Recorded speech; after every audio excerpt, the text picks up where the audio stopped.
Derrick Goh.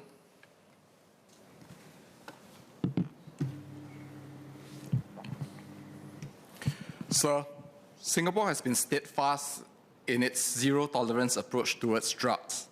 This contrasts with the increasingly softer approach taken by more and more countries globally and in the region, including our neighbours in ASEAN, where Thailand has decriminalized and legalized cannabis. Media reports have highlighted that Malaysia is also aiming to learn from Thailand's cannabis policy. I read the United Nations Office on Drugs and Crime, or UNODC, report of June 2022. What drew my attention was that the legalization of cannabis in North America had led to increased tax revenues and fewer arrests. What was even alarming for me was that cannabis use, particularly by the young, increased and correlated with psychiatric disorders, suicides, and hospitalization.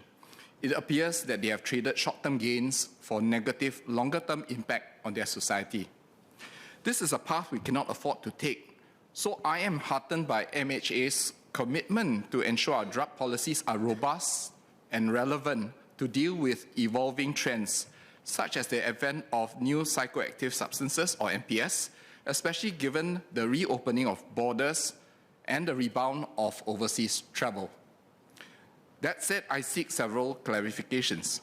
Firstly, the bill seeks to criminalize dealing and consumption of NPS unless they are listed in the re-enacted Fifth Schedule as having legitimate uses or control under other regulatory frameworks. Given that NPS are inherently new, can ministers share what safeguards are in place to ensure that any newly discovered NPS is thoroughly examined before its inclusion or exclusion in the Fifth Schedule? I raise this as Singapore adopts an evidence-based approach and has allowed the use of cannabis-derived medication in exceptional cases of drug-resistant epilepsy. There have also been efforts to develop synthetic cannabinoids for medical use. Therefore, I seek Minister's explanation on the robustness and frequency of review of the first and fifth schedules to ensure both remain updated so that our drug control approach do not impede our scientific and medical research initiatives, yet need not play catch-up with the ever-evolving drug variants. Next, the bill provides for an accused to be able to invoke a defense by proving that he or she intended or believed that the psychoactive substance would be used for a legitimate purpose other than for human consumption. Notwithstanding that the burden of proof is on the defendant, can Minister clarify if and or how agencies' resources will be expended in the validation of such claims by accused persons in such a defense, as well as the safeguards against attempts to frustrate justice? As with all policies, it is imperative for legislation to be coupled with effective implementation to achieve intended outcomes. So beyond the bill, what is equally important is to continue strengthening our agency's detective and intervention capabilities against substance abuse. On this note, I was glad to hear about the new saliva test kit for drugs shared by MOS Faisal at MHA's COS debate and its deployment at checkpoints and roadblocks. Can Minister clarify if the new saliva test kit can detect NPS consumption? If not, are there plans to explore having similar efficient testing methods for NPS to enhance on-ground detection as well as deterrence?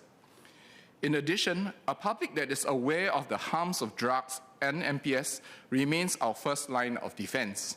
As such, I seek Minister's clarification on the plan to better equip and educate the public on NPS, like how to spot them so that they too can notify enforcement agencies and amplify efforts to combat the scourge of new forms of drugs.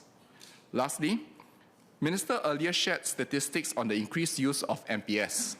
As a matter of record, can he also provide the equivalent number used by our youth related to NPS? These statistics and trends, I believe, may also assist public engagement effort by driving home the message that NPS are posing a real and credible threat within our society. In conclusion, Mr. Speaker, sir, I support the bill and its table amendments. They are necessary to keep Singapore crime rates low and help minimize the impact to the lives of Singaporeans that have been marked by drug abuse.